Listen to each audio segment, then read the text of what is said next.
আল্লাহ তাআলা যদি দয়া করে আমাদেরকে মাফ না করে, আমাদের বাঁচার কোনো উপায় নাই। আপনি কি ভেবেছেন আপনার নামাজ দিয়ে আপনি জান্নাতে যাবেন? আপনি তাহাজ্জুদ গুজার, সেজদা দিতে দিতে কপালে দাগ ফেলেছেন, এটা আপনারা জান্নাতে নেবে না? আপনি এলাকার সবচেয়ে বড় হাতেম তাই দানশীল, এই দানের ভরসায় বসে আছেন কশিন কালো না। আমাদের নামাজ, আমাদের রোজা, আমাদের ইবাদত, এগুলোকে মিজানের পাল্লায় উঠালে কোনো ওজনই হবে না। তবে আমাদের একটা কৌশল জানা আছে, আমরা আল্লাহর রহমতের ভিখারি। আমরা সেদিন আগেই গুনার স্বীকৃতি দিয়ে দেব।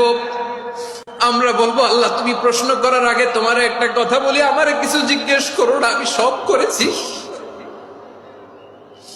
এমন কোন পাপ নাই যে পাপ আমারে দিয়ে হয় নাই।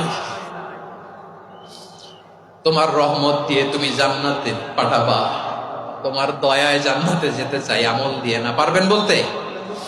কিয়ামতের দিন আমরা বলবো, আল্লাহ আমার আমল দিয়ে জান্নাত চাই না, আমি তোমার দয়া দিয়ে জান্নাত চাই।